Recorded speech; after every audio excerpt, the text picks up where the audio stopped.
The following program is brought to you by Jack Miller. It's Down to Business with Jack Miller. Forget what they teach you in school. This is real life, not Wall Street, but Main Street.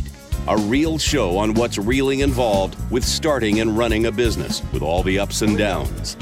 Our guests will answer your questions and provide you with valuable information. Stay tuned and join in the conversation. When the earth was created, the word came down. Take this world and turn it around. Todd Cohen? Yeah. How you doing? You taking your night quill and your day quill and all your quills? I'm doing what I can, to stay alive in today's crazy world. It's tough. I think the temperature down here in South sunny Florida dipped down into the 60s overnight a couple of times this week, so that doesn't help. I know all the rest of the country probably, cry me a river, they're probably thinking as they dig out their cars from the snow. But yeah, is your wife making you like chicken soup and tea and all that stuff? I wish. God bless her. She helps, but she doesn't take it that far. But they do have some good places that make some good soup down here. So. Okay, good. Well, we have a great show today. I don't know about you. Did you watch the presidential State of the Union? I did, as much as I could stomach.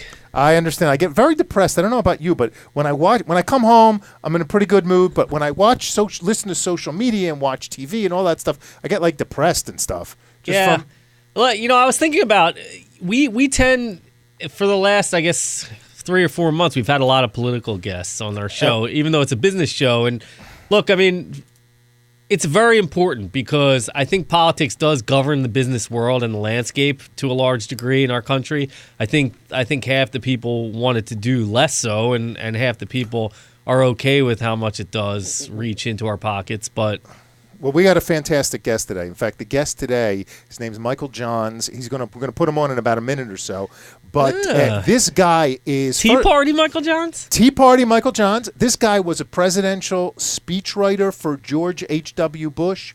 He was one of the founders of the Tea Party. This guy's all over the place, and people think, I'm not saying he's not, but people are so passionate about this guy, and he's like a hero to some people, and probably justfully so, rightfully so. What's the word? Right. I don't know, whatever it is. So, I'm super excited about having Michael on the phone. I have tons of questions for him. So let's bring him on. Michael, are you with us? I am, Jack. How are you? Good, my friend. How are you? I'm doing pretty well. How are things in Paradise?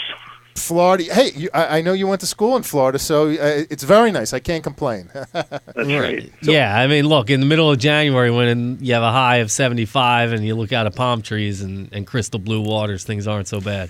Michael, yeah, that's I don't beautiful. I don't know if you heard me introduce you, but what I said was that first of all, I said you've led it. I think an incredible life. I have a bunch of questions for you. Everything from a presidential or a White House speechwriter to being in the room when they founded the Tea Party to just unbelievable stuff. Unbelievable stuff. I was going to say. So maybe I'll just start with, and I obviously want to talk about the State of the Union, presidential politics, but I got to ask first, how did you get to be a presidential speechwriter or a White House speechwriter? How did you get that? It's like unbelievable. I guess, there's sort of like two answers to that question, because, the first would be, here's the long road that I had taken, all the associated development of skill sets and work in the field. All of that, of course, was necessary, but at the end, it's like a lot of things in life. I think I was kind of at the right place in the right time. I'd been working with Governor Tom Kean in New Jersey at that time, and he had been running the Bush Quail 92 effort in New Jersey. He was probably one of President Bush 41's closer political advisors, and I did an op-ed for him and published in the New York Times, actually, on, I think it was like 3 sort of reasons that Bush 41 warranted another 4 years over what was then it was sort of the presumptive nominee of Clinton. It was, I think, still early in 92. And it came up the next day in the White House press conference. There were some questions about it. I think the administration was generally pleased. I'm not trying to say this disparagingly, but the administration, I think at that point, was sort of struggling for its message. It had betrayed the No New Taxes pledge and taken a lot of criticism for that, perhaps justifiably so. And and it was facing this sort of unknown political entity in Clinton who was promising stars in the moon and was gaining traction. So it was sort of a moment of crossroads for that administration when I think they still felt the race was winnable. They had hugely important policy topics on the front burner, including the end of the Cold War and obviously Operation Desert Storm. And I'd sort of come into it with a good degree of foreign policy and political background. And so there's sort of the long answer that it was many years of hard work, kind of developing this skill set and the depth of knowledge that I have in the field. And then ultimately all of that would have been insignificant if I hadn't been in the right place at the right time. And that's the story as I've kind of come to learn of most people's experiences with something that's so, rare to obtain. I mean, I think there were 7 speechwriters to the President of the United States. If you look even now, there's probably, I would say, less than 24 living former speech. Yeah, so it's a not a terribly common profession. So what I say, you worked hard, you made your own luck. Because if you didn't pay the price and do all those things, it probably wouldn't have presented itself to you. Yeah, I think so, and I was really aligned with that administration. I mean, my views have evolved over the years. I'm one of these people that, I'm really committed to what I would say is political truth over partisanship, over one side or the other. I mean, my view is that people of the country deserve competent, capable representation that places them first. And I feel like a lot of Americans now feel that they've not really had that kind of representation in Washington for a long time, not even close to having that. So it was.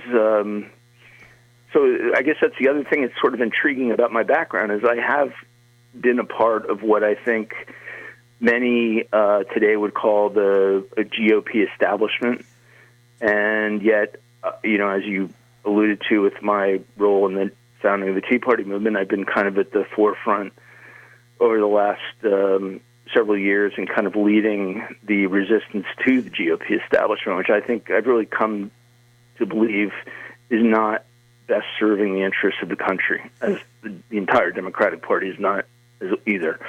So it's been a sort of an evolution of thought on my part. Well, it's interesting. You have such a diverse background because you started, I guess, as a policy guy, and of all places like South Africa and Kenya and all these countries. How did kind of that evolved? Well, I mean, really, if you go back almost to University of Miami days, I started to, if I were going to sort of say, here's the etiology of my interest in politics, I started to develop it maybe, as a teenager a little bit, thinking it was interesting. But ultimately, my views got solidified down there. And a lot of it had to do with Cuban-American friends of mine who shared with me all of these unbelievably horrific stories of oppression under Castro's Cuba by their under their parents, and the stories about human rights violations and the taking of land from its proper owners, and the whole story of people fleeing the island after the revolution, and setting up in the United States. So that was profoundly influential to me. And then I was politically engaged in at the University of Miami, president of College Republicans, and was I did a few internships in Washington. I was involved in founding a conservative student newspaper there. And I think the first thing I did in foreign policy was I actually, believe it or not, went out with the Nicaraguan Contras in 1984. I think it was January of 84, when the Reagan Doctrine was just really at its point of emerging as a really a new kind of viable foreign policy option to past administrations. And then from there, I joined the Heritage Foundation after getting out of the U, and spent 5 years there, including as a foreign policy analyst. And I did, as you correctly said, I focused a lot on developing world issues, and I was drawn to them. I'm still drawn to them for a whole bunch of reasons. At the time, they were kind of, I think, more of a centerpiece to Cold War conflict than a lot of people recognized. That was the hot war of the Cold War. I mean, really the European front was, mostly one of mutual threat, but not one of, ongoing conflict per se. But in these regions, in South Asia, in Africa, in Latin America, that's where this war was being fought. And then, of course, there were human rights issues, development issues, I believe U.S. interests in those regions. And so I kind of gravitated into that. I traveled extensively in all of those areas. Pretty close. So you were a business major in college down here, right? Yeah, I was economics major in the business school. So how do you view the business of politics? I mean, to a degree. I mean, I guess that's it's a double good question, because right. Here's what I would say. It's never depicted this way as bluntly as I'm about to say it, but it is a business. And the sooner... I didn't really reach that conclusion when I was working in Washington. I mean, I clearly realized that there was a lot of money involved in politics, and I always felt that money was, more or less not helpful for the most part to the process usually, and gave disproportionate voice to certain interests at the expense of other interests. But I've really come to the conclusion, as I think many Americans, even casually following it, have come to the conclusion that it absolutely is a business. And I think this is one of the biggest concerns that a lot of Americans who may be inclined to self-identify as Republicans have with the established Republican Party today, is that we've sort of had the sense, and I certainly have the sense, that winning and advancing ideas does not appear to be the primary agenda or objective of that party. I mean, and certainly the races they ran in 08 and 12 were really poorly done. I mean, even if you like those two candidates, the campaigns themselves were very insular. The message was very diluted. And ultimately, you say, well, why is it? Wouldn't they sort of gravitate to victory and advancing the agenda? And you read the RNC platform, it's a very good document in my view, but those have never seemed to be at the forefront in recent years of the agenda of either political party. And the sooner you realize you've got all of these consultants and lobbyists and big industry money and special interest money and, billionaires, a handful of whom control a lion's share of resources on both sides. And by the way, their big money is as involved, if not more involved, in the Democratic Party today than they are the Republican Party. I don't think that's fully appreciated, but it's true. It has become a business, and the business is one of keeping the business going and growing it. And that doesn't always include a lot of consideration. In fact, it rarely does include consideration about what the impact of this whole thing is on the American people. And meanwhile, as things have moved along over the last 2 or 3 decades, we've seen, obviously the massive departure of jobs and even entire industries to foreign countries, bad trade deals. We've seen an immigration policy that, to my best sense, doesn't make any there's no logic behind any of it except to deflate wages and further complicate the American employment situation. Obviously, a foreign policy that is often a head-scratcher, to sort of say, how is this or that in the best interest of the United States? Why are we not doing this or that? And I think, like you say, I mean, it's essentially the business of politics has been separated from what should be a politics rooted in placing the American people first. And as simplified, as much of a cliche as that might sound, that's how I would define myself today, is that I believe we need to make decisions based on what's in the best interest of the United States, get away from maybe some of the more rigid ideological positions that I think have been driven by big money, and look at the practical reality of what the impact of public policy is in the lives of the American people. Because the American people are hurting. They are hurting, and they're hurting at all levels. Michael, I don't mean to interrupt. We got to take a commercial break, but when we get back, I want to talk about exactly that. And that's sort of like I think why Trump's doing so well. We're going to talk about the Tea Party, why people are hurting, and how to put people first. So stick with us for a couple minutes. We'll be back in 2-3 minutes. Michael, thank you. You're the best. I appreciate it. We'll be right back. Don't turn that dial. We'll be right back. Do you need long-term real estate financing? Gelt Financial is located right here in Fort Lauderdale, Florida, and provides 30-year terms with no balloon payment whatsoever on non-owner occupied residential and commercial real estate.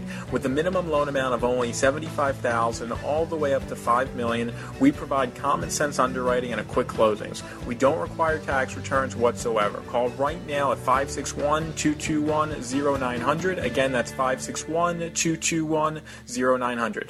Did you invest in a non-liquid real estate partnership? Do you want and need liquidity? There's finally an answer. Quick Liquidity is a direct buyer of real estate minority interest and tenants in common investments across the country. To find out if we would buy your non-liquid investment, call us at 561-221-0881 or visit us at quickliquidity.com. That's quickliquidity.com. If you're buying, selling, or investing in real estate, call attorney Dan Kaskow, 561-237-6822. Mr. Kaskow is board certified by the Florida Bar as an expert in real estate law. He's been practicing law for more than 20 years and is a partner in the law firm of Sachs Kaplan with offices in Boca Raton and Tallahassee. Dan Kaskow handles real estate, corporate, condominium, and homeowner association matters throughout Florida. From residential purchases and sales, bulk buying and selling of condominium units, to purchases and sales of commercial properties. Contact attorney Dan Kaskow at 561-237-6822 for your real estate, corporate, and community association legal needs. Attorney Dan Kaskow, 561-237-6822. Not attorney spokesperson for attorney Dan Kaskow. For up-to-date news, the latest info, contests, and more, like us on Facebook and follow us on Twitter at 880TheBiz. Where money talks. Welcome back to It's Down to Business with Jack Miller. Call us at 305-541-2350. Follow us on Facebook at Jack Miller Down to Business or on Twitter at HJackMiller1. Hello, everyone. This is Jack Miller again with Todd Cohen, and we're lucky enough, and I really mean lucky enough, to have Michael Johns with us, the famed political analyst, commentator. This guy has a resume as long as two of my arms.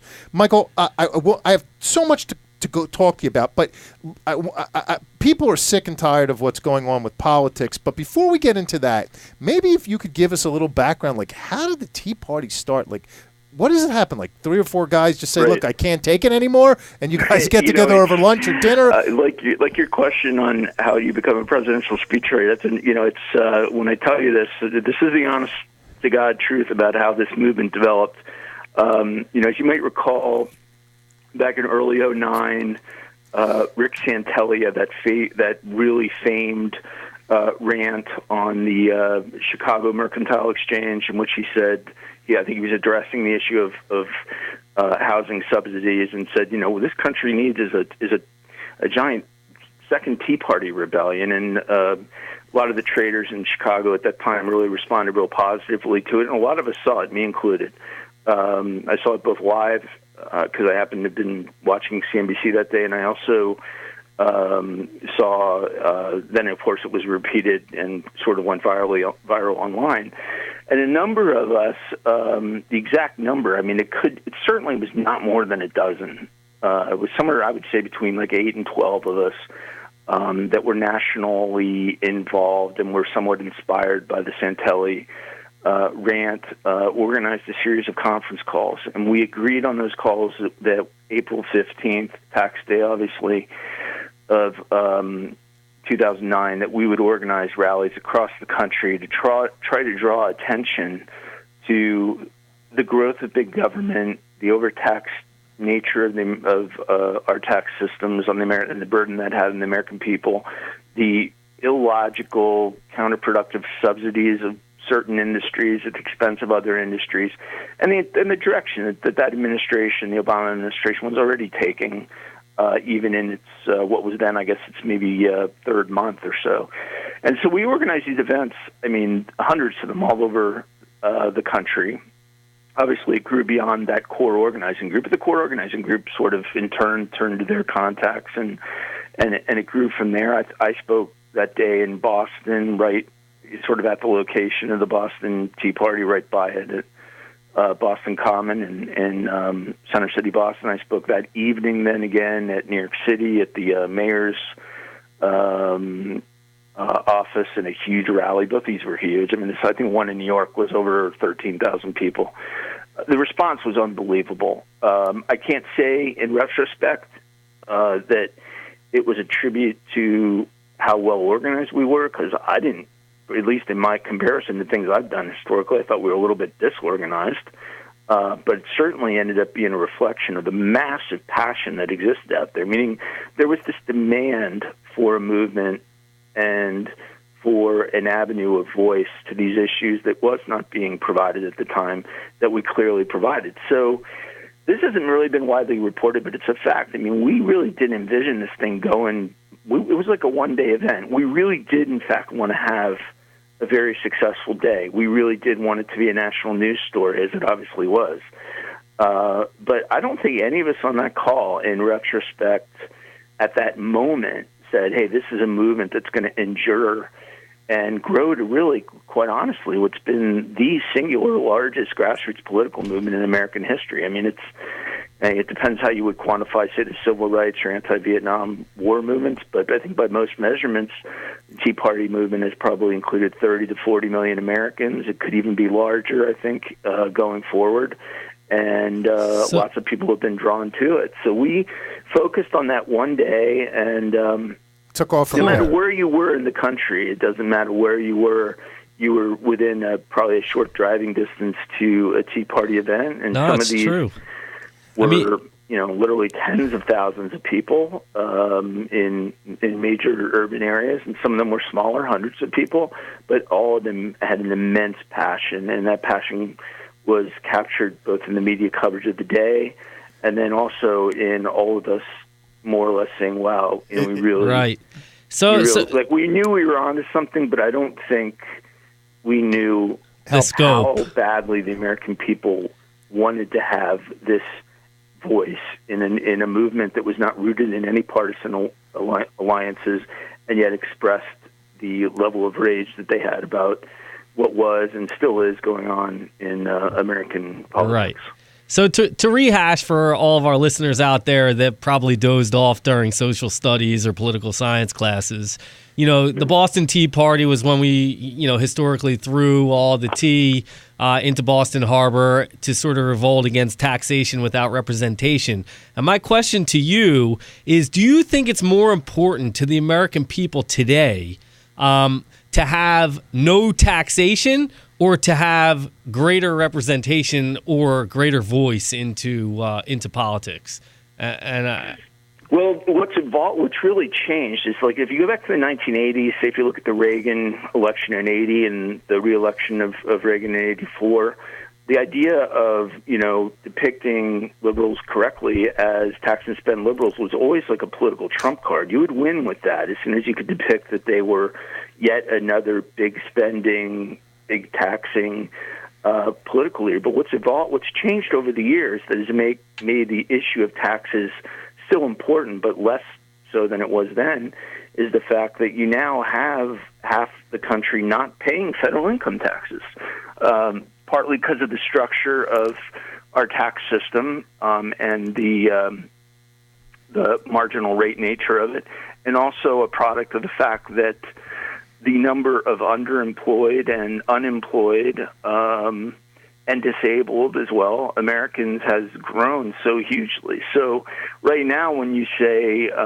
when you run exclusively, say, on an agenda of cutting taxes, that there's a lot of people that feel really passionately about that, and clearly a large percent of this country remains to be hugely overtaxed, and that's money that could be allocated to more productive ways and ways that were more helpful to the economy generally, but it doesn't have the effect that it used to have, because you have really, at the end of the day, a fewer percentage of American voters that are actually paying federal taxes. So I feel that it's kind of more the latter, that it's more this culture of feeling that we have, 535 elected officials in Congress. We've got this huge administration.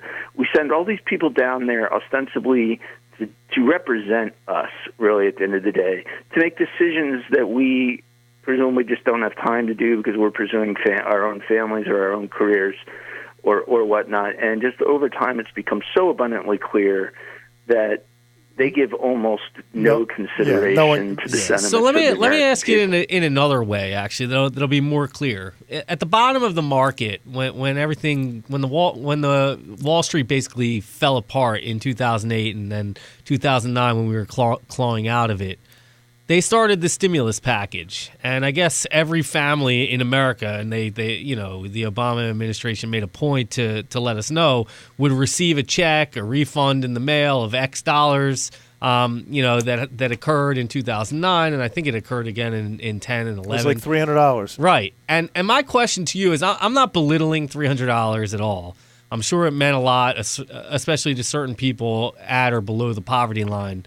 But my question to you is, do you think that people would rather have not received that check and had a greater voice and known that their voice was going to be heard into government in the way of having, some sort of survey or write-in questionnaire sent to each home and then the results of which would actually change something?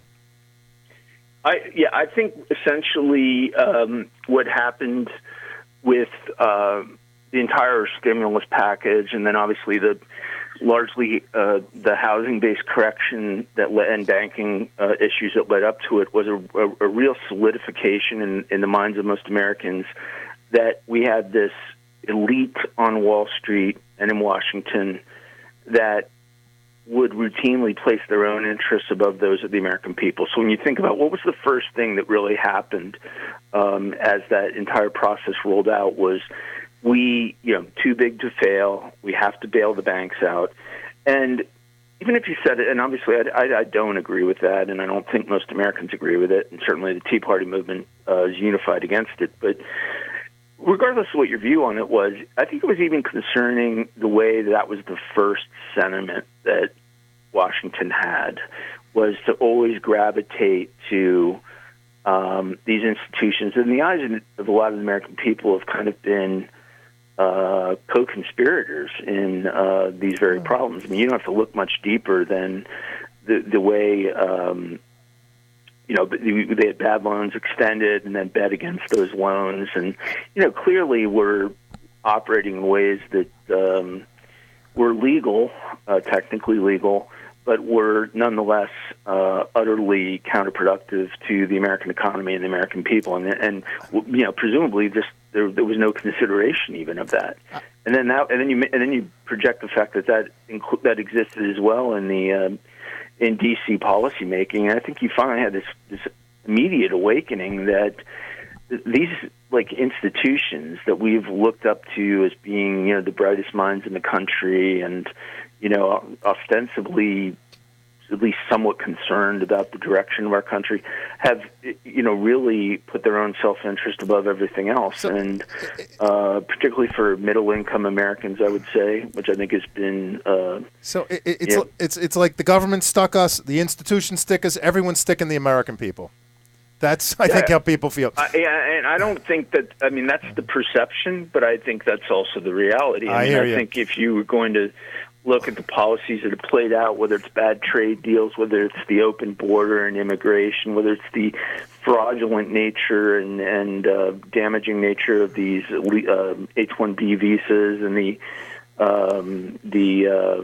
the marriage visas, all of which are just basically used to bring more people into this By country citizenships. from, really foreign cultures that are going to take jobs. Michael, I hate to interrupt you. We got to take another commercial break. Okay. I'm sorry. We got to take a problem. traffic break. When we get back, I want to talk about what you think of the presidential election today and the State of the Union. And then I want to ask you about immigration, all kinds of stuff. So I'll bullet point you, throw the questions at you when we get back. We'll be back in 3 minutes, everyone. Thank you.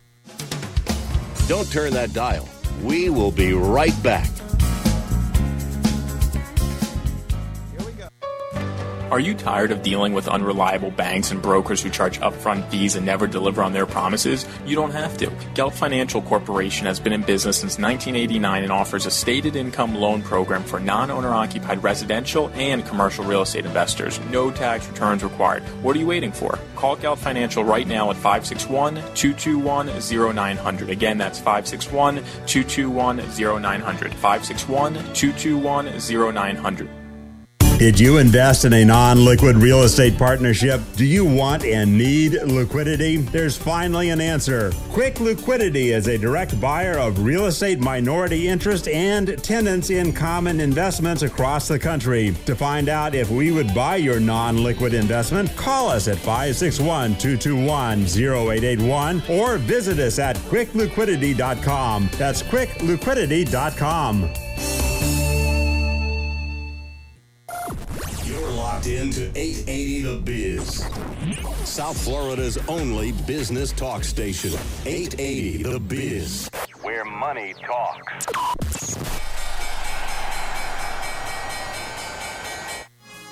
Welcome back to It's Down to Business with Jack Miller. Call us at 305-541-2350.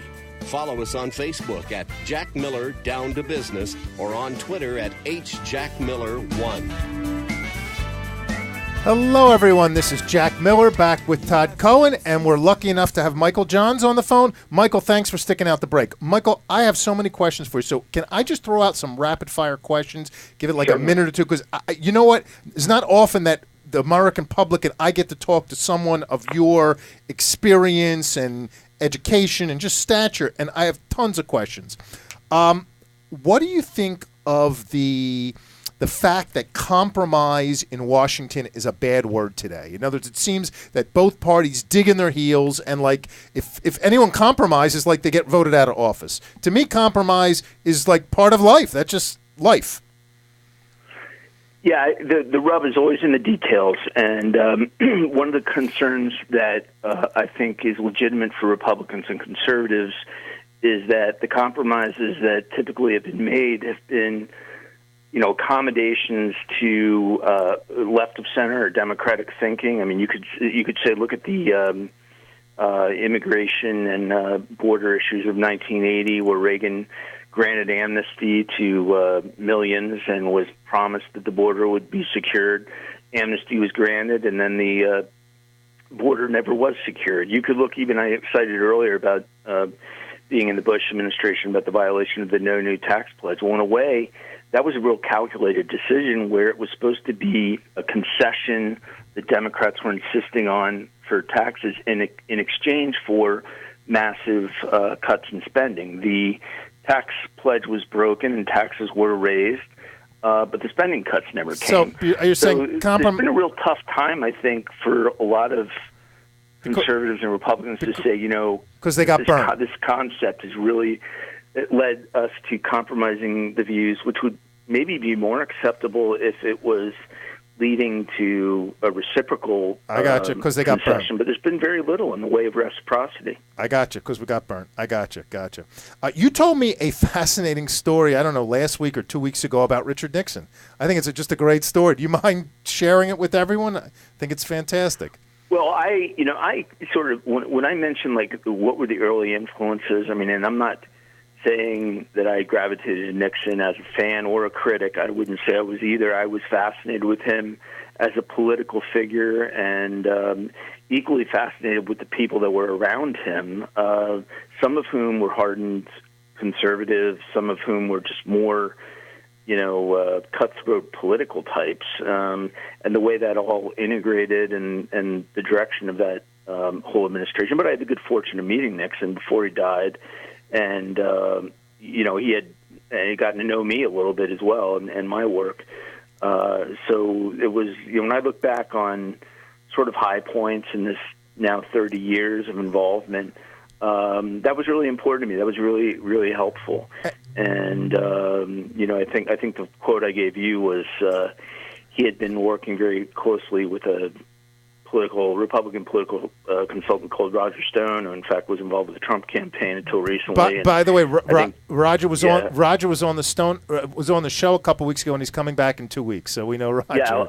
Yeah, he's a really intriguing guy. I call him a friend. He in fact, he's lived in Dade County too, as you know, for a good part of his life out of Miami Beach. But so what did Nixon tell you about Stone, or what did he say to you? So he says, sure, Michael Johns, you're part of the Stone Mafia. That's good. That's good. And I said, well, it's not really a mafia, As far as he goes, no, it's good. It's good. Like just in the exact voice that he would use, and that sort of stayed in my mind throughout. I thought that was. I mean, I read every book you could possibly imagine about the Nixon administration. I particularly remember Ends of Power and the Haldeman and Ehrlichman books, and they were just, to me, it was just a fascinating era as it related to the U.S.-China relationship, as it related to the controversial decision of completely getting off of the gold standard at that juncture, related to the conservative criticism that existed toward the Nixon administration, the way they handled the Vietnam War, the inner battles with Kissinger. I mean, I just think it was an intriguing period. Not that any other period's been less intriguing since, but that really just seemed to be a amalgamation of incredibly intriguing political figures. We had on the show last week a guy by the name of Jeff Shepard, who was part of the Nixon defense team, and he just wrote a brand new book on the Watergate scandal. And in fact, Michael, I'm going to send you a copy of it. Fantastic. He comes up with new evidence that really basically says that Nixon and the whole team was denied due process, was really almost legally set up. But I don't want to get into that too much now. A bunch of other questions. Well, how cool was it to be a White House speechwriter? And was it like Sam Seaborn in The West Wing? I know I'm a big West Wing fan. So, how cool was that? Yeah, I always say, when people say, what is it like The West Wing? I say, these may sound trivial, but here are the differences. Number one, there was such a social dimension to The West Wing. The White House functions like most offices function, meaning, you'll have some casual sort of professional relationships. Maybe you have a few people that you'll consider friends, but there's so much work, and it's also important. It's not really that level of social dimension that was depicted there. And then, I don't know, some of the things, like the way the interaction of people is, and that it's ultimately, unfortunately, it's still a part of the government bureaucracy in a way, and the political appointees, of which I was one in the administration, are usually the people that are doing the lion's share of the work. But you also have all of these career appointees for whom it's really just another job, another day at the office. When you write a speech, like when you write a presidential speech, how long does that take? How do you do it? How many edits do you have to make? Who edits it? Take us through that process briefly. Yeah, and that varies. Totally based on what the speech is, the magnitude of its importance, and the complexity of the subject matter. I mean, if you're in there as a presidential speecher, I think the operating presumption is that you kind of know the basic fundamentals of the message and even the communication style of the president. But if it's, say, something like a State of the Union, which we just had the other night, I mean, very commonly that would involve, including input from all of the various departments and secretaries of those departments, and policy input. And I mean, those are really important, and they're done with a broad range of input. And then other things less so. And a really important speech in my mind would be one where the president would put, sort of a lot of thought into the content of it before it was actually delivered. On average, I mean, I never really did the math on this, but it seemed to me that the president was given on average about 2 speeches a day. So it's not even possible from a time management standpoint to put that much focus into the preparation. So you have to ultimately rely on speechwriters to handle that. And if it's more routine matters, say like a Rose Garden speech or ceremonial event, those might fall exclusively on the speechwriter. The speechwriter ultimately does have, at least in the Bush administration, had pretty much a final say on the content, because they would be held responsible for that content. Got it. What do you? But stuff would be vetted around the administration pretty commonly. Gotcha. What do you think President H.W. Bush's legacy will be?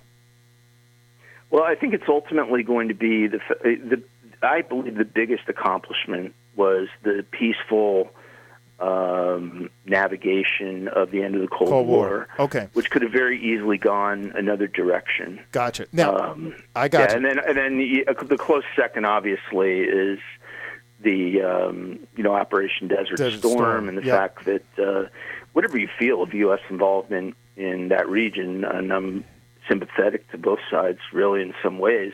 But the idea of allowing Iraq to have occupied Kuwait, which would have happened had President Bush not intervened, had a lot of really ominous long-term potential impact, both on economically, from a foreign policy standpoint, and even from the message that it would have sent the world. So I'd say that was probably a close second. Okay, I want to bring it to present day. Donald Trump, what do you think of him, his campaign, the phenomenon, the Trump phenomena, the whole thing? Yeah, so I have to separate here. I mean, from the standpoint of the Tea Party movement itself, I'm asking you. We're really respectful of everybody's views, and the views vary pretty widely. There's a lot of support for Ted Cruz, maybe a little less so, but some for Rubio and other candidates. But I have, from the moment that Donald Trump announced, been a very big supporter. And I'm not a blind apologist by any means. I'm not saying he's perfect, but I think he's perfect for this moment, if that makes sense. Meaning 10 years ago, I may not have seen value in his candidacy.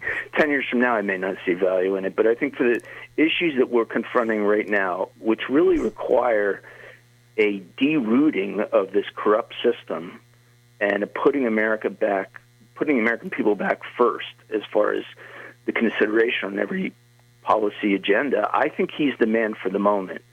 And I'm hopeful that he'll be the nominee. The good news is that there's a lot of positive, great candidates in there. And if that doesn't happen, I'm going to enthusiastically support whoever the GOP do you think we only have nominee is, but I'm a fan. Count me among. I'm a Trump fan. It seems a lot of people. We only have another minute before the last break. But do you think if he's the nominee, he can beat Hillary? Yes, I have no doubt about it. He can beat Hillary. And I also think that to look at any of these polls right now, it's too premature. I mean, once he hones in on Hillary Clinton, the book on her is pretty thick, and I think the American people are going to quickly see that Trump is vastly better alternative between the two. I have no doubt that he'll prevail. And apparently there's a poll out today, which I haven't seen, that is starting to quantifiably show head-to-head that he would prevail. Though I wouldn't be too concerned about the polls right now. If he becomes the nominee, he'll be the next president of the United States. Okay, another kind of oddball question. I just was reading last night or this morning that Al Jazeera, or whatever it's pronounced, is closing up. And, of course, Al Gore sold it to them for, I don't know, $200 million or $500 million. He didn't sell Al Jazeera to them. He sold his network, to them. Right. But let me ask you a question. If a Republican, for example, a Dan Quayle type or or Dick Cheney, it seems that Gore got a pass on doing that. And what do you think of that? Just real quickly, we got a minute before we take the last commercial break. What do you think that whole Al Jazeera's and Al Gore thing? Well, Al Jazeera has been controversial because it's been the go-to source for Al-Qaeda in the way of disseminating a lot of their messages.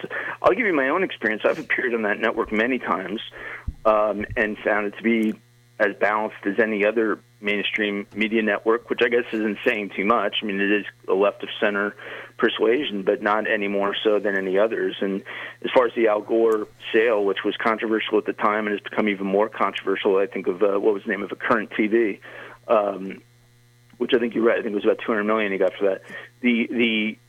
I believe there's a lot of corruption within the environmentalist movement in this country, in its leveraging political contacts and the fact that certain industries stand to benefit from subsidies, et cetera. And it really deserves ongoing scrutiny. Got it. We got to take a last commercial break, and then when I get back, what I really wanted to talk about, what did you think of the State of the Union? So give us 2 minutes. We'll be right back, and we'll jump into the State of the Union. Thank you.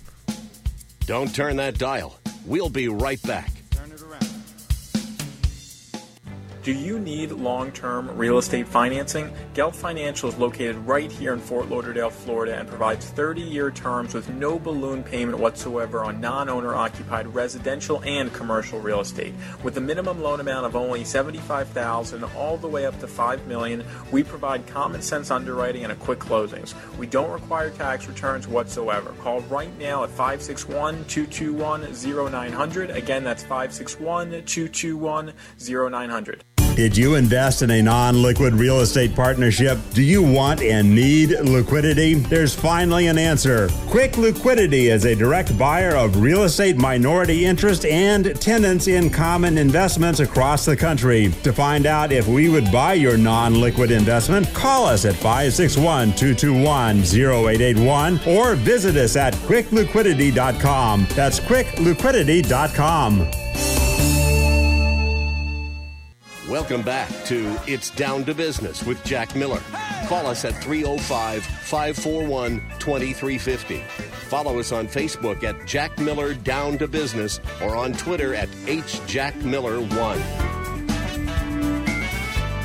Hello, everyone. This is Jack Miller again with Todd Cohen, and we're lucky enough to have Michael Johns with us. Michael, we only have 5 minutes left, and I feel bad. The time just flew by. You can make a whole documentary on you. But what do you think? What do you think of the State of the Union address? I thought it was exactly as I thought it would play out. I think you have a man who spent almost his entire adult political life saying one thing and doing another. And the State of the Union, to be blunt, is very bad. It's as bad as it's ever been in the lifetime of most living Americans. I don't think by any metric that you would use, I don't care if it's related to the economic state of the country and its citizens, or the social stability and cohesiveness of the American people, or our foreign policy, national security, positioning abroad. Every one of those metrics and all of the subsects that you would place under each one of them have deteriorated considerably over the last 7 years. Some of them have deteriorated unbelievably so. Like on the economy, it just seemed to be it lacked honesty on every level, and I think that kind of gets to the point of like what I was saying earlier, that I think that's what's disturbing the American people. If he had gotten up there and sort of at least been forthright with the fact that we have more Americans not in the workforce today than in the history of the country on a per capita percentage basis. We have an economy that's just offloading in bulk jobs to foreign countries illogically. So no border. He's out of touch. Illogical, just on and on with the fact that there's almost no trend there that's moving in the right direction. Not even if you were going to really look for one, because you really identify one. And then I think the country itself is politically more divided than it's ever been. Neither side really listens to each other anymore. I can't remember the last time I've ever seen anyone who's been persuaded by, anything Obama said or done and say, oh, gee, well, that makes me look at it differently. He promised to be a uniter of, remember the whole line about no red states, no blue states, there's American states, something to that effect. And, he's governed the complete opposite. And one of the biggest hypocrisies was the fact that he got up there, he derided the Republican Party, saying that we were, isolated in our views with skepticism as it related to his vision of the environment, that we were, blind to realities of what he depicted as progress against terrorism globally, ISIS and Al-Qaeda. And then, so he had all of these disparaging things to say, and then with a straight face turns around and says that the American people want us to be working together and to stop the fighting. It's like, well, can you just back it up like 15 minutes and take a look at what you just got done saying? Yep. Because honestly, you would not have heard that level of criticism for another party from any president, in our lifetime, even though there has been some criticism. So it's really a double standard. I mean, he levels these criticisms all the time against people that he views as his political foes. He's reached out to no one. He has almost no political friendships in Congress. I'll tell you that. So you are a huge fan of our president. I take it in isolation. So I think it was a denial of reality. I mean, the ISIS is emerging as one of the great strategic and human rights threats of our lifetimes. It's only every day they're stronger than they were the day before. He depicted it as if they're somehow, a blip in the history of things, and that they've contained the growth. They haven't. There's no metric have they done that. Our prestige around the world is as low as it's ever been. Mike, I mean, every alliance that we had going into this administration was already strained, and it's more strained today. He's out of touch. Michael, I really appreciate you being with us. I could go on forever, but unfortunately the producer's yelling at me. Michael, can you give out your Twitter handle? Because I know you're very active on Twitter. Yeah, and you have absolutely. Tons of people. Follow you. Feel free to follow me on Twitter, and my Twitter ID is my name. It's Michael Johns. Michael, I really appreciate it's Michael Johns in Twitter. Michael, I really appreciate it. I want to have you back again. I don't know where the time went. Thank you, my friend. Okay, look forward to it, Jack. Thank you very much, guys. Thank you. Todd, I'll tell you, these people leave unbelievable lives. You and I are just working in the real estate mortgage business. These people are writing speeches. They're thinking about all these things and things like that. Real quick, what's going on in the real estate world? Next week, we're going to focus on... real estate. Yes. Right. Next week, we have... Actually, you know who we have next week?